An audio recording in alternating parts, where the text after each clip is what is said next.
ఈయన ముసుగుప్పుడు నేను పీకెత్తాను, ఆ ముసుగు కథలు ఏముందో మీరు చూద్దరు కానీ. ఇండస్ట్రీస్ మినిస్టర్ వెళ్ళి ఫౌండేషన్ వేయడం, ఎంఓఏలు చేయడం చూసామా ఈ రాష్ట్రంలో?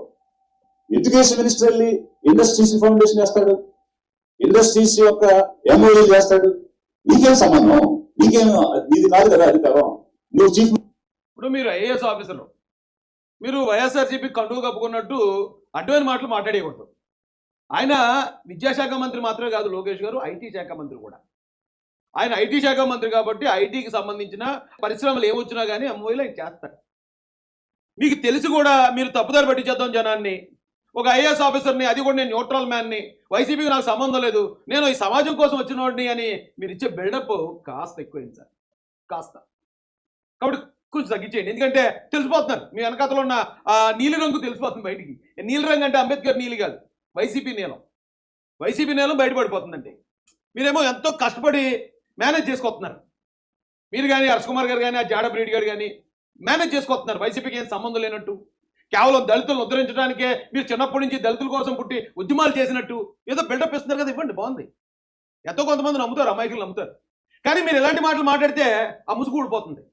ముసుగు ఊడిపోతే మన బండారం బట్టబయలు అయిపోద్దండి. అయితే ఏ పోర్ట్ఫోలియో నువ్వు చేయొచ్చా? ఏ పనైనా నువ్వు తీసుకోవచ్చా? You're insulting the industries minister. In this absence you're వేరే మినిస్టర్ గారికి అవమానం జరిగిందని సార్ వచ్చి మాట్లాడుతున్నారు. ఏ మినిస్టర్ గారు అన్నా చెప్పారు అలాగే? ఇదిగోండి నా పరిధిలోకి పలానా లోకేష్ గారు లేకపోతే పలానా పవన్ కళ్యాణ్ గారు వచ్చేసారు, నాకు ఇబ్బందిగా ఉంటుందని ఎవరైనా మీతో చెప్పారా? వాళ్ళకి లేని బాధ మీకేంటండి? వాళ్ళకి తెలిసి ఏం జరుగుతుందో, వాళ్ళకి ఎంత గుర్తింపిస్తుందో పార్టీ, కొత్తగా వచ్చిన వాళ్ళు కూడా మంత్రి పదవులు ఇచ్చి ఎంత గౌరవించిందో వాళ్ళకి తెలుసు. మీకెందుకు మధ్యలో బాధ? పొల్లరా గారిలా తయారయ్యారు ఎందుకు? ఈ పొలాలు పెట్టే పని ఎందుకండి మీకు? Foundation you're undertaking MOEs. ఇది అతిక్రమణ కాదా? ఓకే, మీ ఆయన ముఖ్యమంత్రి అయితే అన్ని పోర్ట్ఫోలియో తీసుకో. ఆయన మాటలను మీరు గమనిస్తే లోకేష్ గారు ఆయన మంత్రిగా బాధ్యతలు చేపట్టిన తర్వాత ఇండస్ట్రీస్ అంటే ఎక్కువ పరిశ్రమలకి ఎంఓఈలు చేస్తున్నారు, అంటే ఎక్కువ పరిశ్రమలు తీసుకొస్తున్నారని ఆయన ఒప్పుకున్నాడు. కానీ ఆయన పెట్టకూడదు సందుకు, వేరే వాళ్ళు పెడితే ఈయనకి హ్యాపీ. ఈయన పెట్టకూడదు అంటే రాష్ట్రానికి ఎన్నో ఎంఓఏలు వస్తాయి, ఎన్నో ఇండస్ట్రీలు వస్తాయని ఒప్పుకున్నాడు. అవి కూడా పెద్ద ఇంపార్టెంట్ కాదంట. ఆ సందుకు మీరు ఎందుకు పెడుతున్నారు? ఆ సందుకు పలానోడు పెడితే నాకు ఇష్టం, పలానోడు పెట్టకపోతే నాకు ఆ ఇండస్ట్రీలే వద్దు. ఏం ప్రచారం చేస్తున్నారండి జగన్మోహన్ రెడ్డి గారు? భలే క్యారెక్టర్లు ఎన్నుకున్నారు మీరు కూడా. నీకుంది కదా అవకాశం, నీకుంది కదా, ఒక 15 నీ దగ్గర పెట్టుకో, లేదా 20 నీ దగ్గర పెట్టుకో. ఎవరు కాదన్నారు? డెమోక్రసీ ఎలా చేస్తుంది కదా, ముగ్గురే మంత్రులు పెట్టుకోవడానికి ఎలా చేస్తుంది, 25 నుంచి పెట్టుకోవడానికి అవకాశం లేదు. అంటే వీళ్ళందరూ డమ్మీస్, వీళ్ళందరూ నోరు లేని వాడు. అంటే స్లేవరీ అనేది ఏ స్థాయిలోనైనా ఉంటుంది దానికి ఇది ఒక నిదర్శనం. మిగిలినటువంటి మంత్రులు కేవలం అలంకారమైనటువంటి పదవులను నిర్వర్తిస్తున్నారు. వారికి ఎవరికి కూడా నిర్ణయం చేసే స్వేచ్ఛ లేదు, డెసిషన్ మేకింగ్ పవర్ లేదు. ఓన్లీ పొలిటికల్ గా వారికి, వారి కుటుంబానికి, వారి చుట్టూ ఉన్నటువంటి సెక్యూరిటీ, వాళ్ళకి ఒక సెక్యూరిటీ, ఒక ఎస్పాట్, ఆ రకమైనటువంటి హంగులు ఆర్భటాలు అనుభవించడం తప్ప they cannot take any decision.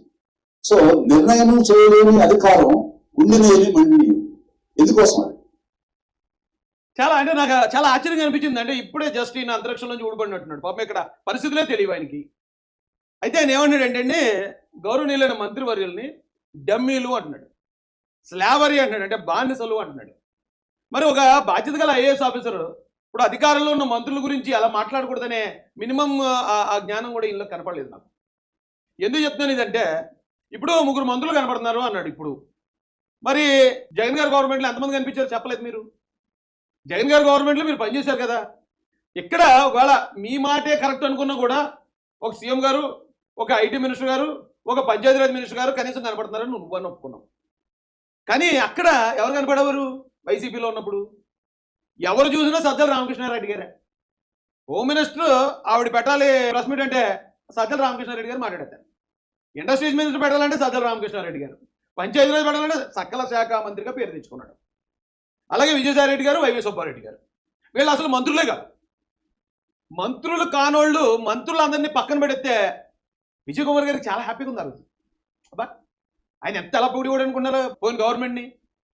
కానీ వేళ వచ్చి ఇన్ని ఎంఓఏలు జరుగుతున్నాయి, ఇన్ని ఇండస్ట్రీలు వస్తున్నాయని ఆయన నోటితోనే చెప్తూ కూడా అందులో ఏదన్నా ఇప్పుడు కోడిగుడ్డు మీద ఏకలు పెట్టడానికి అవకాశం ఉందేమో, ఇప్పుడు లోకేష్ గారు అన్నిటిలోనూ జోక్యం చేసుకుంటున్నారేమో. లోకేష్ గారు ఈ రాష్ట్ర భవిష్యత్తు, తెలుగుదేశం పార్టీ భవిష్యత్తు. విజయ్ కుమార్ గారు మీలాంటి వాళ్ళు ఎంత కింద మీద పడి ఇదైనా, జగన్మోహన్ రెడ్డి గారు మిమ్మల్ని ఎంత తోలుబొమ్మలాగా ఆడించినా ఏమీ చేయలేదు. కాగల కార్యం అందరూ నెరవేరుస్తారు అన్నట్టు లోకేష్ గారు ఖచ్చితంగా భవిష్యత్తు, ఈ రాష్ట్ర భవిష్యత్తు, తెలుగుదేశం పార్టీ భవిష్యత్తు ఆయనే. అయితే మరి ఈయన ఇంతలా చెప్తున్నాడు కదా, మరి గత ప్రభుత్వంలో ఎంత ఎంత గొప్పగా మాట్లాడేసి ఉంటాడు. ఇక్కడ డైరెక్ట్ ఇన్ని వర్గాల మంత్రులు వచ్చి వాళ్ళందరూ కూడా వాళ్ళ శాఖలు నిర్వహిస్తున్నప్పుడే ఈయన ఇంతలా మాట్లాడాడంటే, గతంలో అసలు ఏమీ లేదు, పరిపాలన లేదు. ఒక సీఎం గారు, ఒక వాలంటీర్, పైన సీఎం కింద వాలంటీర్, మధ్యలో ఇంకెవరు లేదు. మరి అలాంటప్పుడు ఈయన ఎంత ఘోరంగా ఫైట్ చేసి ఉండాలి వాళ్ళ మీద. ఏం చేయాలి చూద్దాం.